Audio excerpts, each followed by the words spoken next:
मैं देश की उपलब्धि को आप लोगों के साथ सेलिब्रेट करने आया था।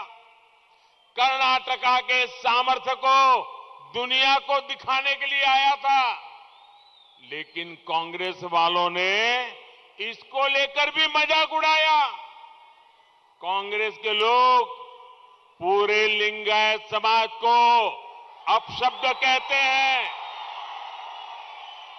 ओबीसी समाज को अपशब्द कहते हैं। इनको हर बात में वोट बैंक की राजनीति ही दिखती है। बजरंग बली को लेकर भी कांग्रेस ने जो किया उसके पीछे तुष्टीकरण की ही राजनीति है। बंधु भगिनी रहे, कांग्रेस हर संकट में अपना स्वार्थ देखती है, अपना लाभ देखती है। आज मुझे कर्नाटका के अपने हक्की पिक्की समुदाय के भाई बहनों से मिलने का अवसर मिला। अभी मैं शिवमोगा से आ रहा हूं, मैं उनके साथ बैठा था। हमारे ये भाई बहन सूडान में संकट में फंसे हुए थे।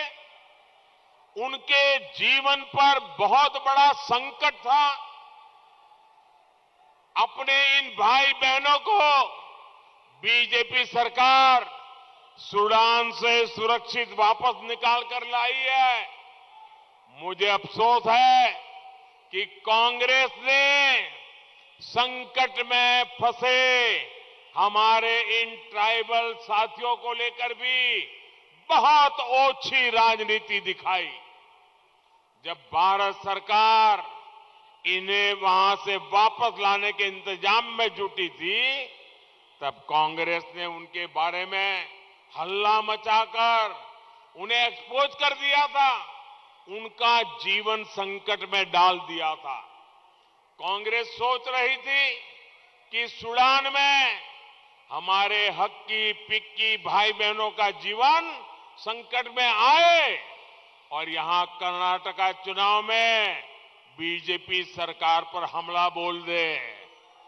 लेकिन कांग्रेस भूल गई, ये मोदी है।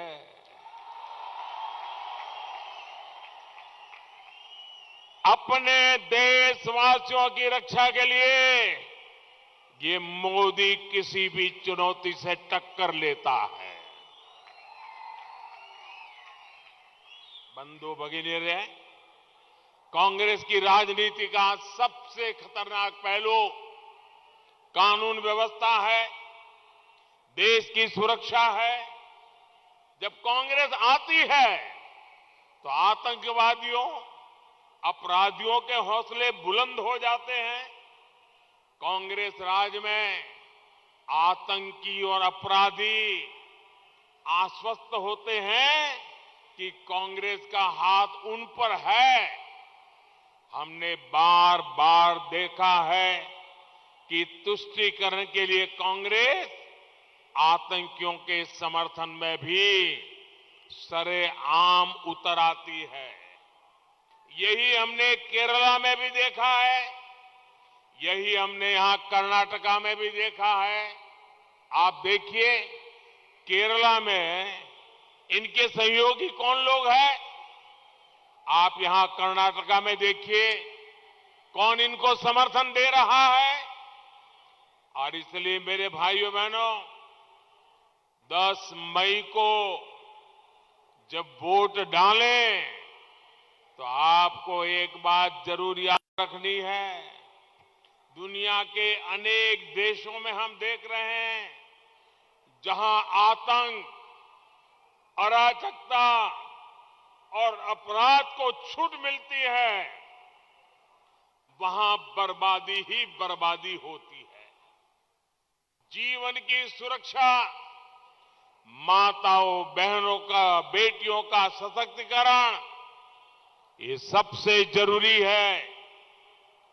इन्वेस्टमेंट भी वही आता है जहां लॉ एंड ऑर्डर बेहतर होता है। ये काम सिर्फ बीजेपी कर सकती है। स्नेहरिगे, जब भारत के हितों के खिलाफ काम करने की बात आती है तो कांग्रेस पार्टी की रॉयल फैमिली, शाही परिवार सबसे आगे आता रहता है। भाइयों बहनों, मैं गंभीर विषय पर आज इस धरती पर से कुछ कहना चाहता हूं। आज दिल में बड़ी दर्द है, इसलिए मैं कह रहा हूं। ये देश इस प्रकार के खेल कभी माफ नहीं कर सकता है दोस्तों। मैं यहां कहे बिना रह नहीं सकता हूं। ये फैमिली खुले तौर पर भारत में राजनीति को प्रभावित करने के लिए विदेशी शक्तियों को दखल देने के लिए उकसाते हैं। ये लोग कैसे गुप्त रूप से भारत को पसंद न करने वाले विदेशी डिप्लोमेट के साथ सीक्रेटली मिलते हैं। अब देश को इन सारी बातों का पता है। ये ऐसे काम करते हैं जिससे बार बार भारत की संप्रभुता का अपमान होता है और इस अनुचित कार्य में उन्हें कोई शर्मिंदगी भी नहीं होती है। इस कर्नाटका चुनाव में कांग्रेस का शाही परिवार एक कदम और आगे बढ़ गया है, मर्यादाएं तोड़ के आगे बढ़ा है, देश की भावनाओं को कुचल करके आगे बढ़ा है। मैं जो कहने जा रहा हूं, और ये सिर्फ कर्नाटक का विषय नहीं है, मैं पूरे हिंदुस्तान को कहना चाहता हूं, बड़ी पीड़ा के साथ कहना चाहता हूं, बड़े दर्द के साथ कहना चाहता हूं। मेरे प्यारे देशवासियों, मेरे एक एक कन्नडिगा को मेरी इस बात को बहुत गंभीरता से सुनना चाहिए, बहुत गंभीरता से सुनना चाहिए। इस चुनाव में अब कांग्रेस के शाही परिवार ने कल कर्नाटका में आकर के बोला है, उन्होंने कहा है कि कर्नाटका की सॉवरेनिटी की रक्षा करना चाहते हैं। कर्नाटका की सॉवरेनिटी यानी कि कर्नाटका की संप्रभुता, क्या आपको पता है कि इसका अर्थ क्या होता है? इतने सालों से पार्लियामेंट में बैठे हैं, भारत के संविधान का शपथ लिया है और ये बात बोलते हैं। जब कोई देश, सुनिए दोस्तों, जब कोई देश आजाद हो जाता है तो उस देश को संप्रभु राष्ट्र कहते हैं।